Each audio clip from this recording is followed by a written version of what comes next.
নমস্কার বন্ধুরা, multi cooking skill চ্যানেলে সবাইকে স্বাগত। আজকে আমার রেসিপি কাতলা মাছের চিলি ফিশ। সত্যি কথা বলতে কি, কাতলা মাছ দিয়ে যে এত সুন্দর চিলি ফিশ বানানো যায় এটা আপনারা না খেলে বিশ্বাস করতে পারবেন না। তাই বলছি, আসুন আমার ভিডিওটা পুরোটাই দেখুন আমি কিভাবে কাতলা মাছ দিয়ে চিলি ফিশ তৈরি করি। এই দেখুন, কাতলা ফিশ করবো এখন চিলি ফিশ, না খেলেই করবে মিস। কাতলা মাছের পেটি পিসগুলো আমি এরকম চারকোনা করে কেটে নিয়েছি। প্রথমে এখানে পাতিলেবুর রস দিচ্ছি, তারপরে নুন দিচ্ছি, কর্নফ্লাওয়ার দিচ্ছি, ময়দা দিচ্ছি আর একটু রসুন বাটা দিচ্ছি, দিয়ে এটাকে মাখবো। তারপরে আমি গোলমরিচের গুঁড়ো দিলাম, তারপরে একটা ডিম দিয়ে দিলাম।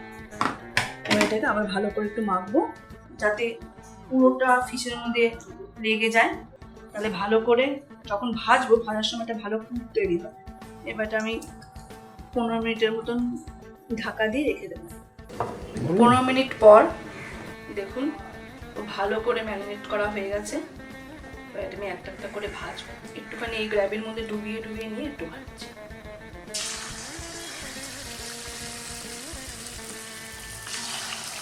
এই মাছটা এক পিঠ ভাজা হয়ে গেছে, আমি উল্টে দিলাম মাছটাকে।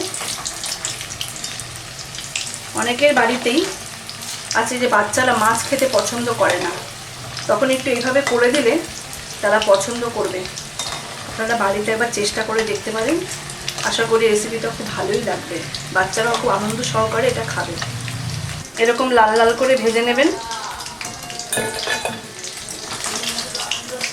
এখানে পরিমাণ মতো লঙ্কা, ক্যাপসিকাম, পেঁয়াজ, আদা, রসুন আর টমেটো কেটে নিয়েছি।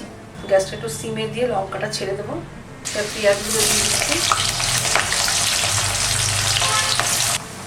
এরকম পেঁয়াজটা ভাজা ভাজা হয়ে গেছে, আমি এখন আদা আর রসুনটা দিয়ে দেবো। রসুন দিলাম, আদা দিলাম। এটা একটু ভালো করে ভাজবেন যাতে পেঁয়াজ, আদা, রসুনের কাঁচা গন্ধটা যাতে না থাকে। আর জন্য আমি ক্যাপসিকামটা দিয়ে দিলাম, ক্যাপসিকামটা ভালো করে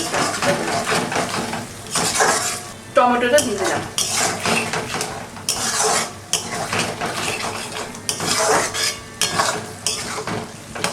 ভালো করে একটু ভেজে নিই।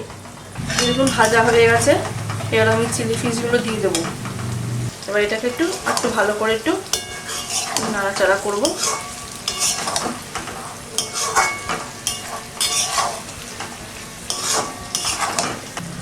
এবার এর মধ্যে পরিমাণ মতো নুন দিয়ে দিলাম।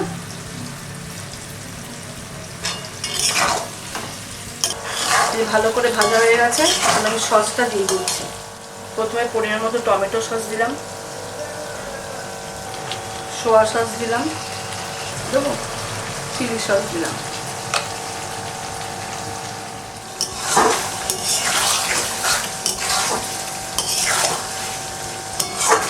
এখানে টমেটো সস আর একটু লাগবে মনে হচ্ছে।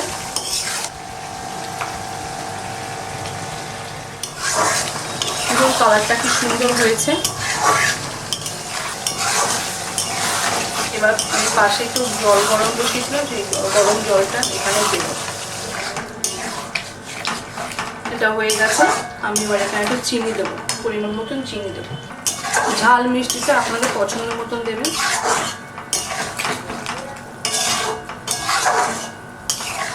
আমার চিলি ফিশ অলমোস্ট ডান। এই যে আমার এটা পুরো রেডি, এখন আমি বাটিতে তুলে রাখছি।